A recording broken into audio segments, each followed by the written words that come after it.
Halo co-friends, pertanyaan kali ini kita diberikan sebuah gambar yang terdiri atas dua bangun, yaitu bangun yang pertama, bangun tabung, dan bangun kedua itu kerucut, di mana bisa kita lihat bahwa diameter dari tabung itu sama dengan diameter dari kerucut, sehingga untuk R1 atau ciri-ciri tabung, itu besarnya sama dengan R2 atau ciri-ciri kerucut,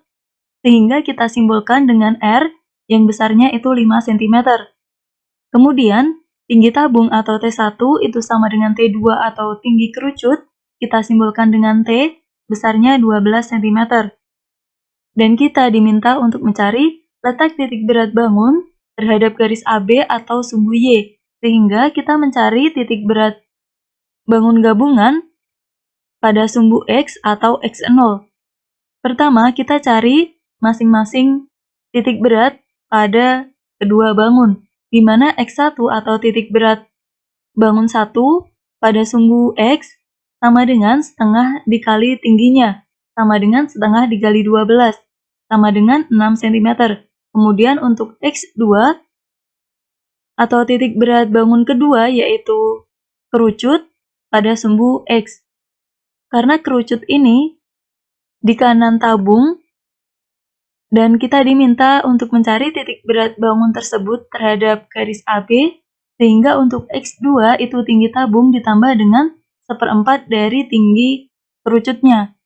sama dengan 12 ditambah 1/4 dikali 12, sama dengan 15 cm. Kemudian kita cari volume bangun dari masing-masing bangunnya. Untuk V1 atau volume tabung itu sama dengan PR kuadrat T,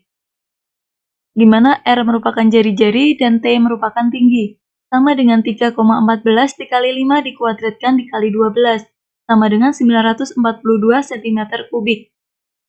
Untuk V2 atau volume kerucut sama dengan 1/3 dikali Pi dikali R kuadrat dikali T,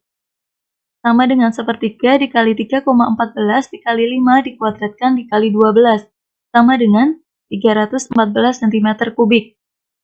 Untuk mencari X0, kita menggunakan persamaan X0 sama dengan X1 dikali V1 ditambah X2 dikali V2 dibagi V1 ditambah V2, di mana X0 merupakan titik berat bangun gabungan pada sumbu X, kemudian X1 merupakan titik berat bangun 1 pada sumbu X, V1 merupakan volume bangun 1, X2 merupakan titik berat bangun 2 pada sumbu X, V2 merupakan volume bangun 2, sama dengan 6 dikali 942 ditambah 15 dikali 314 dibagi 942 ditambah 314, sama dengan 5652 ditambah 4710 dibagi 1256, dan diperoleh nilai dari X0 atau titik berat bangun gabungan terhadap garis AB itu 8,25 cm. Sampai jumpa di pertanyaan berikutnya.